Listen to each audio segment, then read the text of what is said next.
자, 그래서 지난주 주제가 이거였거든요. 성령님의 사역에 따라서 우리가 서로를 훈계를 하되 바울과 같이 삶으로 체험한 것들을 가지고 말하고 전하자. 서로가 서로를 훈계하자라는 얘기를 지난주에 이제 나눴습니다. 그래서 이번 주 주제는 이건데요.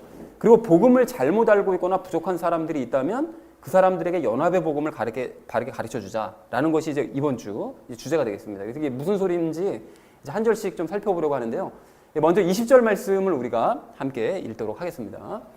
참으로 이같이 내가 복음을 선포하고자 애써 왔으되 그리스도의 이름을 부르는 곳에서는 하지 아니하였으니 이것은 내가 다른 사람의 기초 위에 건축하지 아니하려 함이라 라고 말씀하십니다. 근데 여기 보시면 내가 복음을 선포하고자 이같이 내가 복음을 선포하고자 했다고 되어 있는데 이같이라는 말은 지난주 19절 마지막 말씀이요. 그러니까 성령님께서 체험하게 하시는 것에 따라서 체험을 한 것을 가지고 이제 복음을 선포한, 여러 군데를 다니면서 복음을 선포한 그것을 얘기합니다. 그래서 성령님의 사역에 따라 체험한 것들을 나는 선포하고자 애써 왔다. 그런데 여기서 한 가지 내가 안전한 곳이 있었었는데 그것이 무엇인가 하면 그리스도의 이름을 부르는 곳, 그러니까 이미 복음이 전파된 곳, 그곳에는 내가 굳이 복음을 전하러 가지는 않았었다라고 얘기를 하고 있습니다.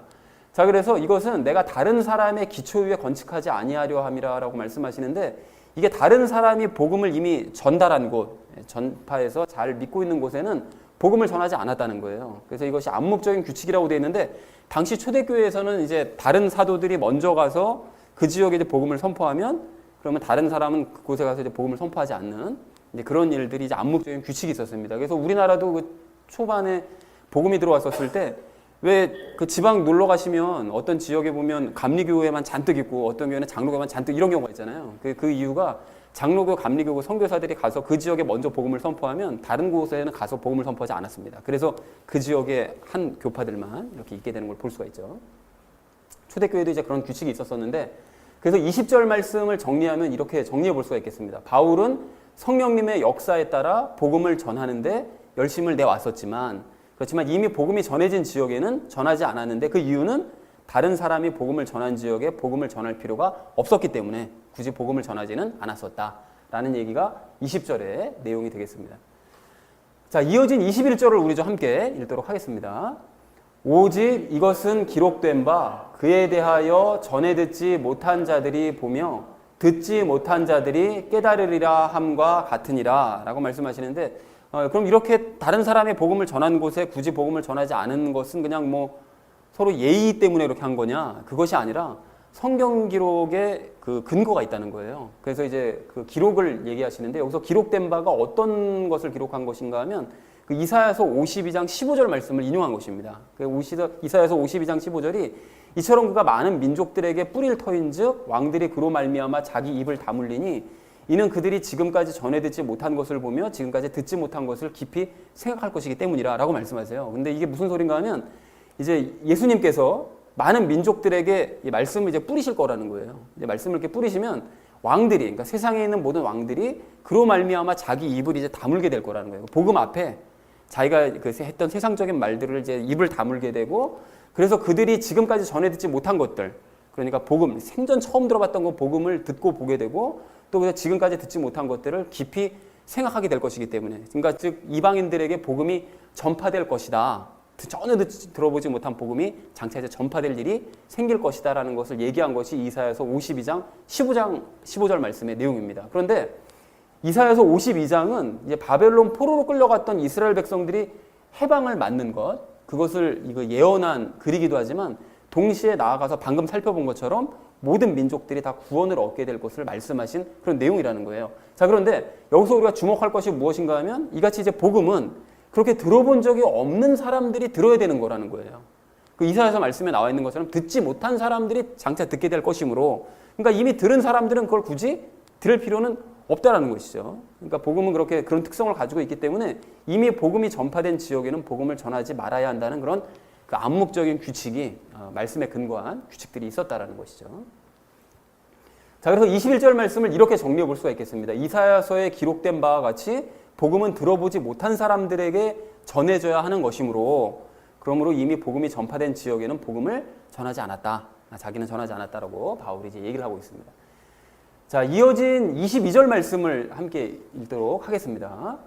이러한 까닭에 또한 내가 너희에게 가는 것이 많이 막혔으나 라고 말씀하시는데요. 이러한 까닭이라는 것은 이제 방금 말씀드린 바로 그런 까닭이에요. 즉 복음이 전파된 지역에는 복음을 전하지 않는 그런 규칙 때문에, 그런 이유 때문에 내가 너희에게 가는 게 많이 막혔다는 거예요. 그러니까 로마 교회를 가고 싶어도 이제 가지 못했다는 거죠. 로마로 가는 것이 많이 더뎌졌다, 지연됐다는 거예요. 왜 그런가 하면 복음이 전파되지 않은 지역들이 많다 보니까 그런 지역들을 우선적으로 방문하고 복음을 전파해야 되다 보니 너희에게 신경을 덜 쓸 수밖에 없었다. 그러니까 가고 싶어도 갈 수가 없었다. 그래서 시간이 많이 지연됐다라고 지금 바울이 얘기를 하고 있습니다.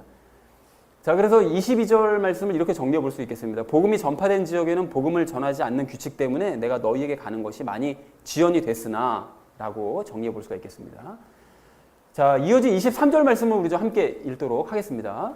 이제는 이 지방에 더 이상 일할 곳이 없고 또 이 여러 해 동안 너희에게 가고자 하는 큰 소원이 내게 있어서 라고 말씀하시는데, 이 지방에 더 이상 일할 곳이 없다고 얘기하는 이 지방이 어딘가 하면 바울이 지금 머물고 있는 것, 어디에 머물고 있는가 하면 우리가 지금 사도행전 말씀으로 이제 다시 돌아갈 거거든요. 근데 사도행전에서 언제 이쪽으로 점프해서 왔는가 하면 바울이 고린도 지역으로 다시 들어가서 그 그리스 지역, 고린도 도시가 있는 그리스 지역으로 다시 돌아가서 로마서 편지를 썼었는데 그 그리스 지역을 얘기합니다. 고린도가 속한 그 그리스 지역.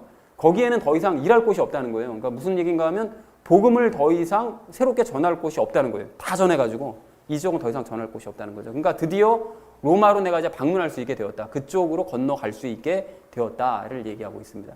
그리고 또 한 가지 그 로마로 방문하고자 하는 그 이유를 얘기하는데, 로마를 기점으로 이제 새로운 지역으로 이제 가고 싶다는 거예요. 그러니까 로마를 방문해서 그 이후로 이제 다른 지역까지 가고 싶다라고 얘기를 하는데, 여기서 너희에게 가고자 하는 큰 소원이 있다고 얘기를 하죠. 이제 그것이 또 다른 이유인데, 바울이 로마로 가고 싶어 했던 또 다른 이유는 복음을 새롭게 전하기 위해서 가는 거 당연히 아니죠. 왜냐하면 이미 로마에는 복음이 전해졌기 때문에. 그러니까 거기에 또 복음을 내가 새롭게 전하기 위해서 너희에게 가고자 한다는 것은 아니고, 규칙이 어긋나니까 그럼 가려고 그러는 것이 아니라, 로마에 전해진 복음이 혹시 너희가 잘못 전해졌거나 혹시 부족한 부분이 있지는 않은지 그 기초를 확인하기 위해서 내가 너희를 방문을 하겠다라고 얘기를 합니다. 이게 왜 이 얘기를 했는가 하면, 그 로마서 처음 1장을 시작할 때, 제일 처음 시작할 때 제가 말씀을 드렸었는데, 로마 교회는 좀 특수한 그런 그 경우였습니다. 그러니까 왜 그런가 하면 다른 어떤 사도들이 복음을 전하해서 교회가 세워진 교회가 아니었어요.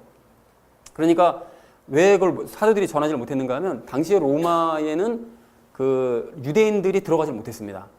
그 추방령이 내려져가지고 유대인들이 들어가지 못했기 때문에 거기 직접 복음을 전할 수가 없었어요. 그래서 이방인들이 다른 사람들에게 복음을 전달받고, 전달받은 사람들끼리 서로 모여가지고 은혜를 나누고 복음을 서로 전파하는 상황이었기 때문에, 좀 그런 특수성이 있었기 때문에 복음이 혹시 전달됐고 말을 전하는 과정 중에 혹시 잘못 복음이 전달되거나 좀 부족한 부분이 있지는 않은가라는 그런 가능성이 있었었죠. 그렇기 때문에 바울이 가서 그 복음의 기초를 흔들려기 위해서 내가 규칙에 어긋나면서 그 기초를 흔들려고 가는 것이 아니라 그 기초를 확인하기 위해서 내가 가겠다라는 의미로 얘기를 한 것이죠.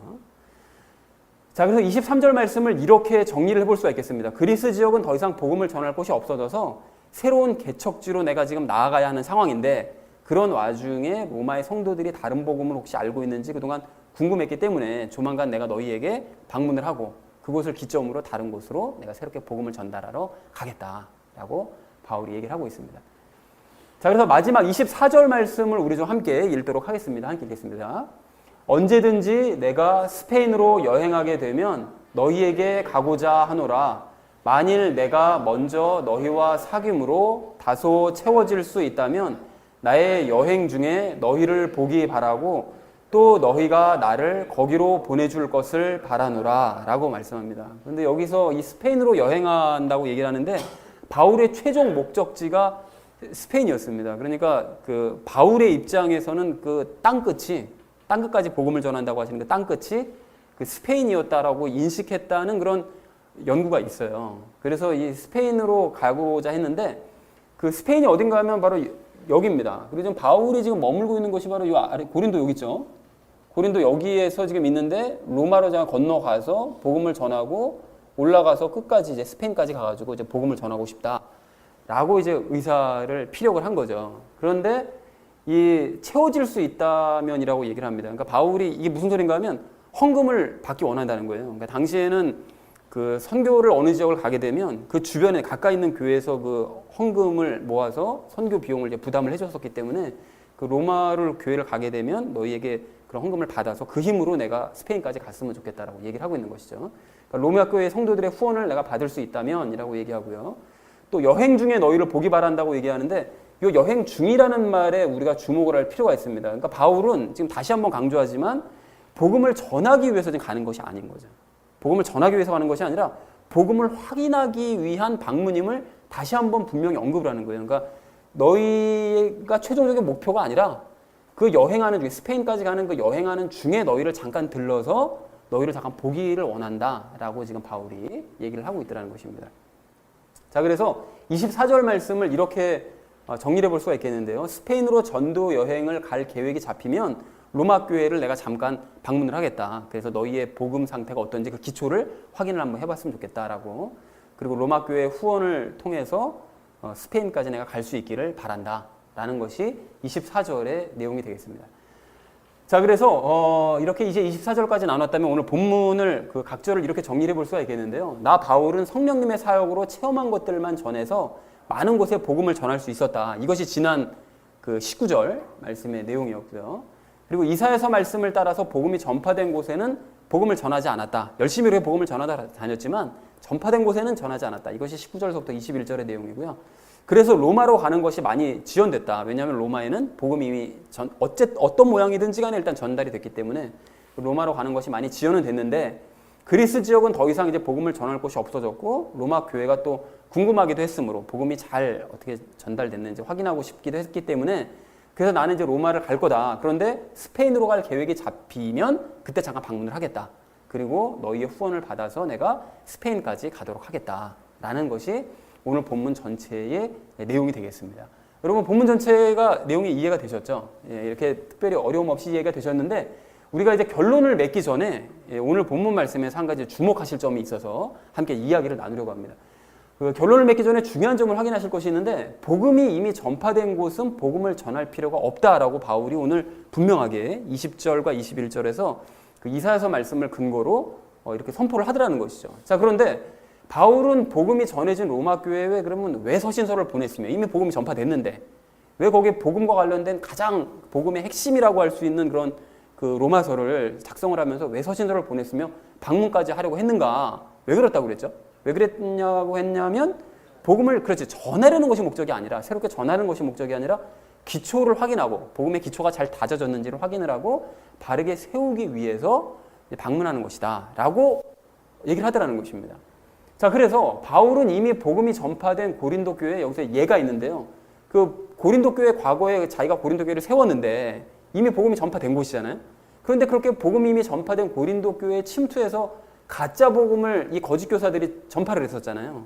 그러니까 이게 분명히 당시에 그 있었던 그 규칙을 어긴 모습이라는 거죠. 이미 복음이 전파된 곳은 복음을 전파하지 말아야 되는데 거짓 교사들이 들어와가지고 그나마 진짜 복음도 아니고 가짜 복음을 전파를 해버리는 이런 어처구니 없는 짓을 저지르는 것을 그래서 바울이 책망을 한 것이고 그리고 또한 그런 가짜 복음 때문에 기초가 완전히 흔들려버린 그런 고린도 교인들을 바르게 세우기 위해서 그래서 고린도서를 보냈던 거예요. 그러니까 고린도 전후서를 보냈던 이유는 이 복음의 기초를 확인해 보니 엉망진창이 돼버려서 이것을 다시 세울 필요가 있겠다 싶어가지고 복음을 다시 설명한 그 내용이 이제 고린도 전후서이기 때문에 로마도 마찬가지로 혹시나 이것이 복음이 잘못 전달되거나 혹시 뭐 부족한 부분이 있어서 헤매고 있는 건 아닌가라는 생각에 로마서를 보냈던 것이었다라고 우리가 확인을 해볼 수가 있겠습니다. 자, 그러므로 이제 우리도 복음이 전해진 곳에는 복음을 전하지 않는 것이 마땅합니다. 복음이 이미 잘 전달된 그런 교회에 또다시 복음을 전하러 간다. 이거는 완전히 잘못된 행위인 거예요. 그러니까 그렇게 하지 않는 것이 마땅하지만 그러나 가짜 복음이 혹시 전해졌거나 아니면 부족한 복음을 알고 있는 곳이 만약에 있다. 그렇다고 한다면 어떻게 되는 거죠? 진짜 복음을 바르게 전달할 필요가 있습니다. 그러니까 그들의 복음의 기초를 확인해보고 이것이 진짜 복음이 아니다. 또는 이게 뭔가 복음이 좀 부족하다라는 생각이 들면 그들에게 바른 복음을 전달할 필요가 있다는 것이죠. 진짜 복음을. 자, 그럼 여기서 질문이 생기잖아요. 어떤 질문이 생기는가 하면 가짜 복음인지 부족한 복음인지를 어떻게 판단할 수 있느냐는 거예요. 우리가 봤을 때 어떤 교회를 봤을 때 또 어떤 사람들을 봤을 때 그 사람이 알고 있는 복음이 이게 진짜 복음인지 가짜 복음을 알고 있는지 또 완전히 알고 있는지 부족하게 알고 있는지를 어떻게 판가름을 내릴 수가 있느냐는 것입니다. 그걸 내려져야 진짜 복음을 전할 수 있는 거 아니겠어요? 자, 그러니까 이것에 대한 답, 진짜 복음이 뭔지부터 우리가 알아야 된다는 것이죠. 그것을 알아야 내가 판별을 할 수가 있다는 거예요. 자, 그러면 진짜 복음을 알기 전에 그래서 질문을 하나씩 이제 시험을 보도록 하겠습니다. 그래서 복음이 뭐냐? 복음이 뭡니까? 너무 쉬운 질문. 복음이 뭡니까? 말 그대로 기쁜 소식이죠. 그냥 복된 소식입니다. 기쁜 소식. 그것이 이제 복음이에요. 자, 그래서 이 무엇에 대한 그러면 기쁜 소식이냐? 뭐에 대한 내용이 뭡니까? 뭐 기쁜 소식이라고 해서 우리가 부자 된다는 소식입니까? 아니죠. 아니면 우리가 오래 산다는 소식인가요? 아니죠. 그럼 뭐에 대한 기쁜 소식이죠? 구원에 대한 기쁜 소식이죠. 그래서 이것이 관련 구절이 있어요. 여러분, 천사가 그들에게 이르되, 누가복음 말씀, 천사가 그들에게 이르되 두려워하지 말라. 그 목자들에게 얘기한 거죠. 보라, 내가 온 백성에게 미칠 큰 기쁨의 좋은 소식, 이게 복음이죠. 큰 기쁨의 좋은 소식을 너희에게 가져왔다. 복음을 내가 가져왔어. 그런데 그 내용이 뭔가 봤더니 이날 다윗의 도시에 너희를 위해 구원자 곧 그리스도 주께서 태어나셨다라고 얘기하시잖아요. 그러니까 복음은 너희가 그 알아야 될 그 기쁜 소식은 뭔가 하면 너희에게 드디어 구원자가 오셔서 너희가 구원받을 수 있게 됐다는 바로 그 사실이야. 그것이 진짜 기쁜 소식이야 라고 천사가 얘기를 하더라는 거예요. 그러니까 그 기쁜 소식, 우리가 알고 있는 그 복음이라는 것은 결국은 구원에 대한 기쁜 소식이 곧 복음이다 라는 것을 확인할 수가 있다는 것입니다. 뭐 너무나 당연한 얘기도 우리가 다 알고 있는 이야기죠. 자, 그렇다면 무엇을 구원하는 것일까요? 구원의 기쁜 소식인데 그러면 그 구원이 도대체 뭐를 구원하는 겁니까? 우리의 몸을 구원합니까? 그렇습니다. 우리의 영을 구원하는 것이다 라고 생각할 수 있는데 사실은 좀 더 정확하게 얘기하면 영과 혼과 육신을 다 구원하는 것. 보통 이제 영의 구원을 많이 생각하지만 다른 교회들은 그렇게 많이 생각하죠. 우리가 그렇게 배워왔고요. 근데 영과 혼과 육신에 다 구원하는 것, 이것이 이 복음의 기쁜 소식이라는 거예요. 구원의 기쁜 소식.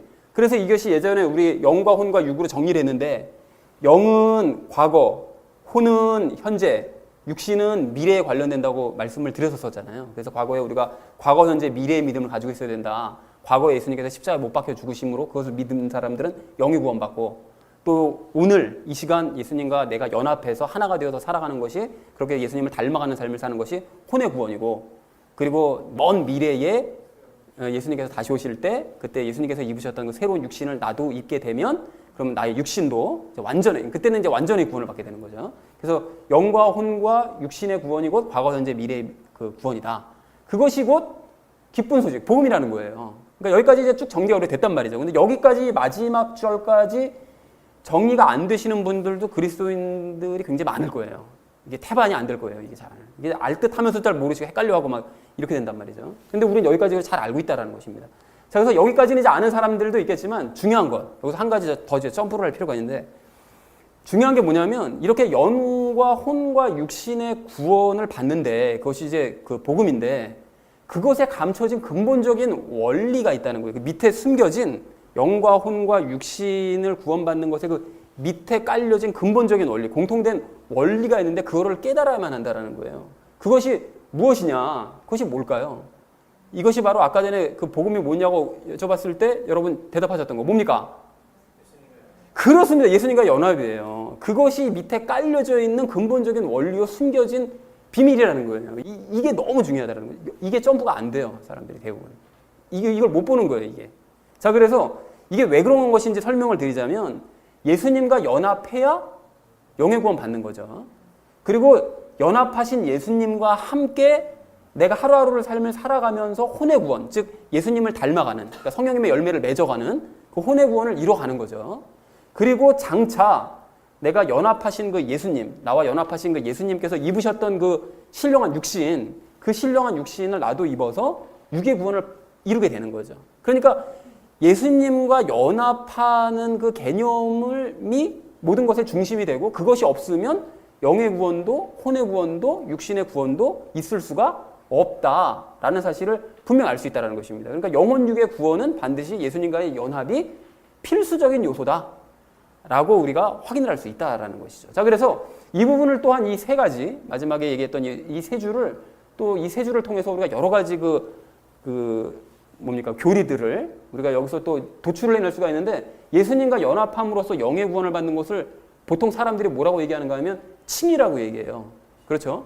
의롭다고 칭해준다는 거예요. 그러니까 뭔 소린가 하면 우리는 지금 영의 구원을 받아서 영은 구원 받았지만 그 죄가 육신 안에 남아있죠. 그래서 전인격적으로 보면 우리는 아직까지 완전히 깨끗한 사람들은, 의로운 사람들은 아니에요. 근데 영은 적어도 완전히 의로운 사람이라는 거죠. 그러니까 하나님께서 의롭다고 칭해 주시는 거예요. 그래서 칭의, 보통 사람들이 알고 있는 그 칭이 얘기하는 것이 바로 영의 구원을 받았다는 다른 말입니다.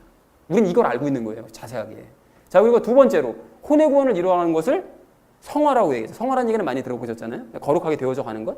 그렇게 성화되어져 가는 것이 사실은 혼의 구원을 이루어가는 거예요. 그러니까 예수님을 닮아가고 성령님의 열매들을 맺어가고 하는 것이, 다른 말로 정확하게 얘기하면 혼의 구원을 이루어간다라고 정리를 해볼 수가 있다는 것입니다. 그리고 육신의 구원을 받는 것은 완전히 구원이 완성되는 것이죠. 그러니까 이렇게 세 가지에서 우리가 도출해낼 수가 있고, 또 위에 두 줄, 여기서도 우리가 그 교리를 도출할 수 있는 게 뭐냐면 이게 복음의 핵심이에요. 예전에 그 복음의 핵심 로마서 말씀 나눌 때 이런 얘기 초반에 많이 들었었잖아요. 복음의 핵심이 뭐라고 그랬었죠? 복음의 핵심이 뭐라고 그랬었는가 하면 예수님과 우리는 연합할 수 있고 예수님을 닮을 수 있다. 이 얘기를 계속해서 강조해 왔었잖아요. 근데 이게 바로 그 얘기잖아요. 예수님과 연합할 수 있고 예수님과 혼의 구원, 닮아갈 수 있다. 그러니까 결국은 이것이 복음의 핵심, 우리가 그렇게 강조했던 건데, 알고 보니까 이게 뭡니까? 결국은 이것이 곧 영과 혼의 구원이라는 거예요. 그러니까 사람들이 맨날 영혼 구원 얘기하는데, 영혼 구원을 다른 말로 하면 그것이 풀어서 얘기하면 예수님과 연합할 수 있고 예수님을 닮아갈 수 있다는 그런 뜻이에요.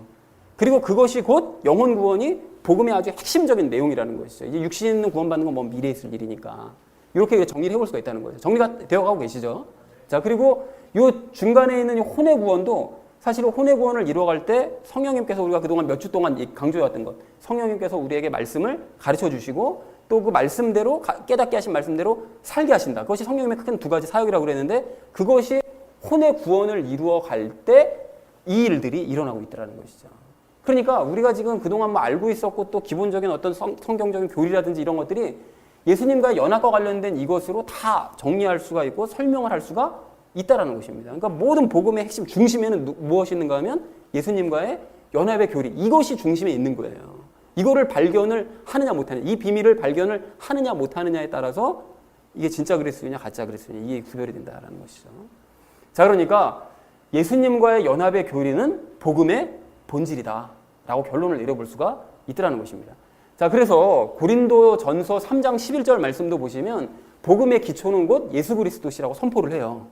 근데 그냥 예수 그리스도가 복음은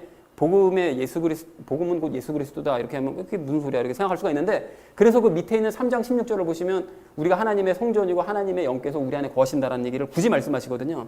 그게 무슨 소린가 하면 하나님과 연합했다는 얘기잖아요. 그러니까 결국은 하나님께서 연합하신, 그러니까 하나님이신 예수 그리스도와 연합한 것이 곧 복음의 기초라는 거예요.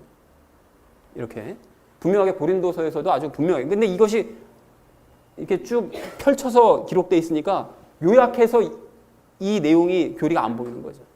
사람들 보통 눈에는. 그러니까 예수님과 연합한 것이 곧 복음의 기초다라고 분명히 말씀하시고, 또한 복음서 중에 복음서인 요한복음도 여러분 잘 보시면 1장에서 내용이 하나님의 아들이라는 말씀으로 복음서와 요한복음이 시작이 됩니다.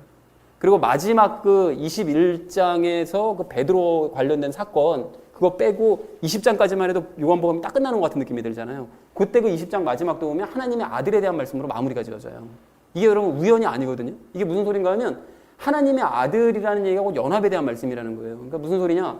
하나님의 아들이라는 육신을 가진 상태로 하나님과 연합한 사람을 뜻한다고 제가 그 요한복음 큐티를 할 때 몇 번 말씀을 드렸었잖아요. 이게 보면 요한복음 1장 12절 13절을 보면 그분을 받아들인 자들, 곧 그분의 이름을 믿는 자들에게는 다 하나님의 아들이 되는 권능을 그분에게 주셨다는 거예요. 그러니까 하나님의 아들이 되는 권능을 주시는 그것을 보면 믿는 사람들, 그분을 그래서 받아들인 사람들, 그러니까 예수님을 믿음으로 그분을 받아 영접해서 연합한 사람들이 하나님의 아들이 된다는 거예요. 그리고 이들은 혈통으로나 육신의 뜻으로나 사람 뜻으로 나지 않은 오직 하나님에게서 태어난 자들이라는 거예요. 그러니까 예수님과 연합한 사람들은 하나님에게서 새로 태어난 사람들인데, 그런 사람들이 곧 하나님의 아들이라 부른다는 거예요. 육신은 가지고 있지만 그 속은 하나님과 연합한 사람. 그러니까 예수님도 겉에 육신은 가지고 있지만 그 안은 하나님이신 분. 그분이 하나님의 아들이라고 부르잖아요. 우리도 역시 마찬가지로 육신은 가지고 있지만 하나님과 연합하면 우리도 하나님의 아들이요 딸이 된다는 것이죠. 그러니까 그것이 곧 연합에 대한 이야기다. 그러니까 요한복음은 처음에는 연합으로 말씀을 시작해서 연합으로 말씀을 끝낸다라는 사실도 우리가 확인해 볼 수가 있다는 것입니다. 자, 그래서 이 모든 것들을 다 종합을 해봤을 때 복음은 곧 예수님과의 연합이라고 얘기를 해도 과언이 아니다라는 사실을 우리가 확인할 수가 있겠습니다. 자, 그러므로 예수님과의 연합의 교리가 참된 복음을 판가름하는 기준이 된다는 거예요. 아까 전에 처음에 말씀드렸듯이 우리가 어떤 사람이 참 복음을 알고 있느냐, 진짜 복음을 알고 있느냐, 아니면 부족한 복음을 알고 있느냐, 어떻게 알 수 있느냐, 우리가 어떻게 판별할 수 있느냐, 기준이 뭐냐? 라고 질문했을 때 결국은 쭉 따져보고 찾아보니까 결론은 뭡니까? 예수님과의 연합의 교리를 알고 있느냐, 모르고 있느냐, 이거에 따라서 이 사람이 참된 복음을 알고 있느냐, 아니 가짜 복음을 알고 있느냐, 부족한 복음을 알고 있느냐, 이것을 판가름할 수 있다는 것이죠. 이것이 기준이 된다는 것입니다. 자, 그래서 마지막으로 우리가 결론을 이렇게 내릴 수가 있겠는데요. 그렇기 때문에 복음을 잘못 알고 있거나 부족한 사람들, 그러니까 예수님의 연합의 복음을 모르는 사람들, 그런 사람들에게 우리가 연합의 복음을 바르게 가르쳐주자 라는 것이 오늘 본문 전체 말씀의 결론이 되겠습니다. 여러분 이해들이 다 되셨나요? 쭉 정리가 되셨죠? 그래서 확신을 가지시기 바랍니다. 그래서 이렇게 정리가 되셨다면 이제 나머지 부분은 오늘 말씀 이제 적용을 하시면서 이제 말씀을 나누도록 하겠습니다.